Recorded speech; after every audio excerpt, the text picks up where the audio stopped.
Kalau untuk pelaku yang kita kenal agak tertutup ya, jadi kurang sosialisasi.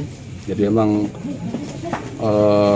secara karakter atau secara sifat terduga ini kita nyatakan tertutup lah punya. Jadi tidak banyak bicara, tidak banyak melakukan kegiatan. Jadi hanya pun kegiatan adanya di rumah.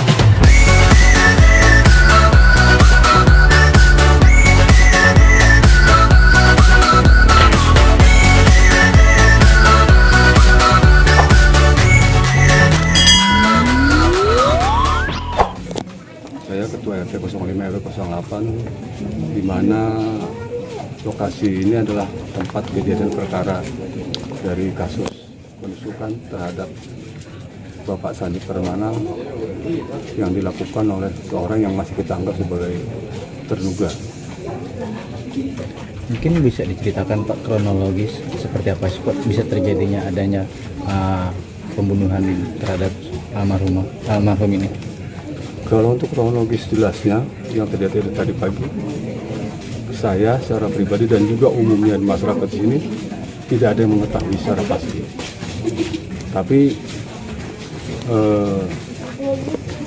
kepolisian masih mendalami tentang perkara ini.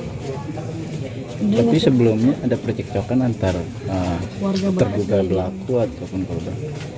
Sebenarnya kalau untuk percekcokan secara pribadi tidak ada. Hanya saja di akhir tahun kemarin di bulan Oktober yang lalu hanya ada perdebatan di dalam rapat pertemuan warga. Dan itu pun kita sudah selesaikan di tempat dan tidak berkembang sampai hari ini, sampai tadi pagi. Apakah cekcok tersebut membuat hati menjadi tersakiti atau seperti apa sih Pak? Kalau untuk tersakiti kita nggak tahu ya, karena ini kan pribadi masing-masing. Jadi secara umum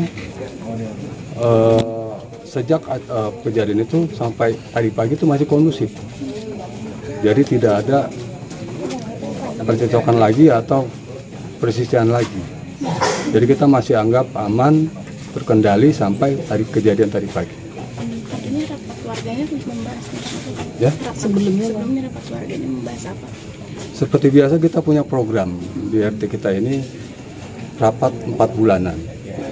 Dan memang ada pembahasan yang kadang-kadang suka menimbulkan pro kontra atau biasalah perdebatan di dalam forum. Tapi sudah kita selesaikan di tempat. Jadi kalau untuk membicara masalah lingkungan ya dari mulai kebersihan, keamanan, ketertiban dan hubungan antara warga aja. Jadi internal dari RT kita. Artinya pelaku dengan korban sendiri sudah terlihat pertikaiannya ketika rapat atau seperti apa? Sebelum acara itu tidak ada. Sebentar Pak, ya, mohon maaf ya Pak untuk yang merokok. Asupnya, Pak. Mohon maaf ya. Kamera. Mohon maaf banget yang rokok ya. Ya Pak, mungkin bisa dilanjut Pak. Ya. Jadi dari sejak sebelum pertemuan itu memang tidak ada pertikaian apapun di antara kedua belah pihak. Sampai pertemuan itu terjadi adu mulut, perdebatan yang sebenarnya tidak terlalu panjang. Singkat saja karena kita bisa selesaikan. Sampai kita anggap semuanya selesai sampai kejadian tadi pagi. Oke, jenazah ditemukan pada hari apa dan pukul berapa? Menurut informasi dari warga yang membantu, itu diketemukan sekitar pukul 7:30 sampai pukul 8. Jadi antara lokasi penusukan dengan lokasi ditemukannya korban itu sekitar 50 meter. Karena si korban dari ketika terjadi penusukan masih sempat berlari untuk meminta pertolongan. Yang kebetulan di sini ada warga saya yang bekerja sebagai perawat di salah satu rumah sakit, yang kemungkinan si korban berpikir untuk mencari bantuan ke warga saya tersebut, tapi kebetulan masih dalam status dinas, jadi belum pulang. Sampai akhirnya jatuh dan tersungkur di rumah depan perawat itu. Terjadi berapa tusukan Pak di dalam tubuh korban? Infonya sekitar 3 sampai 4 tusukan. Di bagian mana saja Pak? Infonya badan, leher, dan kepala. Artinya pelaku menggunakan apa Pak, alat apa? Untuk sampai saat ini kita belum tahu dia menggunakan apa. Tapi di TKP sendiri menemukan Di TKP hanya ada motor listrik dan sendal. Sendal ini milik terduga dan korban. Saat ini berarti kita terduga pelakunya melarikan diri. Iya, kita duga sedang dalam pelarian dan sedang dalam pengejaran dari pihak kepolisian. Tapi di lingkungan RT sendiri seperti apa sih Pak korban sosok pelakunya? Secara pribadi, korban dengan saya tidak ada masalah. Kita baik-baik saja karena saya sudah lama berteman dan juga sama-sama pengurus dari awal adanya RT ini. Jadi kebetulan beliau korban itu adalah mantan RT pertama di sini. Saya sebagai pengurusnya. Jadi sampai saat ini saya masih dalam hubungan baik dengan korban. Oke. Kalau untuk sosok pelaku sendiri seperti apa? Kalau untuk pelaku yang kita kenal agak tertutup ya. Jadi kurang sosialisasi. Jadi emang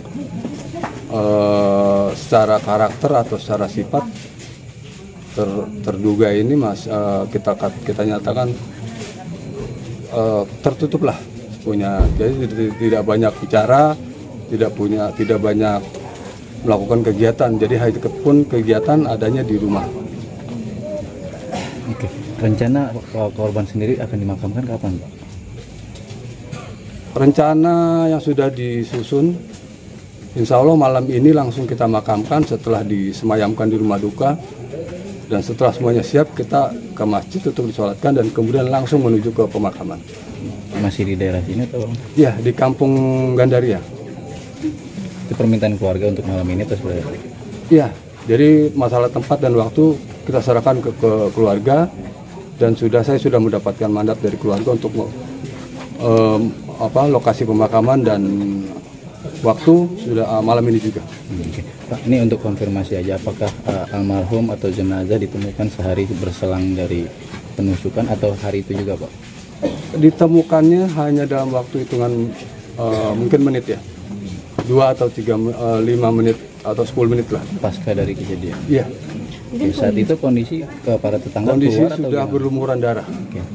Saat kejadian penusukan nggak ada saksi yang melihat atau Saya di lokasi? tidak mendapatkan informasi bahwa ada yang melihat secara langsung, tapi dari informasi warga yang memberikan pertolongan, ya 2 orang warga memberikan pertolongan, korban sudah dalam keadaan terjatuh di tempat korban mencari bantuan atau pertolongan. Sampai kedua warga tersebut membawa korban ke Rumah Sakit Harapan Mulia. Oke. Tapi mengingat Harapan Mulia tidak punya kapasitas atau fasilitas yang memadai, jenazah dipindahkan ke RSUD Cileunyi. Oke, terima kasih Pak.